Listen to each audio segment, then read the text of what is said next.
If you listened to last night's message, our end of the year message, you learned that in addition to the research and publishing that we do, we also engage in a lot of activist work, mainly helping activist groups function more effectively. And wow, we just had a big breakthrough.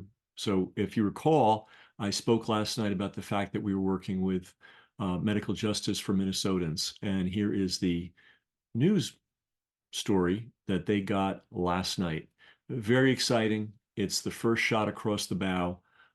We have a good chance to make a big difference, first in Minnesota and then throughout the country.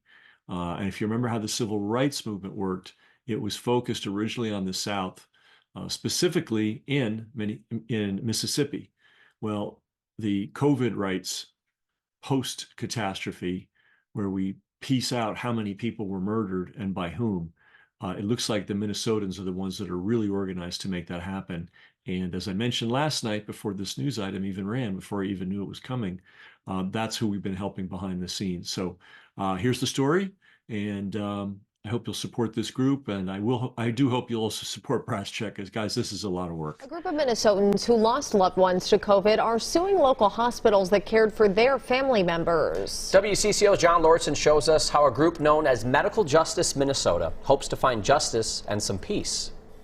We have lost so much, just like everybody else. Every Tuesday night, dozens of people from across the state come together in a Zoom meeting. The doctor says, well, you're going to die. There's nothing we can do for you. They gather to tell their stories and the stories of loved ones lost to COVID-19. He actually had to watch his dad die via video while he was in the hospital. And the NIH treatment guideline. At the center of this meeting is Andy Barnhart. We saw the fear that so many people were living under. Andy wears a variety of hats. He's an EMT, so during the pandemic, COVID was up close and personal. Every day I had to get up and I had to decide, am I going to be fearful of getting COVID and getting really sick, or am I going to treat my patients with the dignity that they need? But Andy is also an attorney.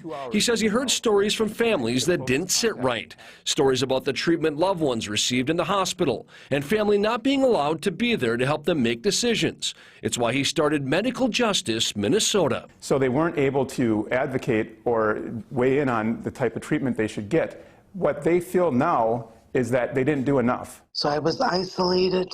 My vitamins were taken away, even though I seem to be improving with them. The group believes doctors receive bonuses and incentives for giving medications like remdesivir to sick family members. They claim their loved ones got worse after receiving the medication. They had put me on remdesivir and didn't even tell me about it. There was a lot of data by November of 2020 indicating that remdesivir was probably more trouble than it was worth. The ripple effect of this on so many people is huge, huge.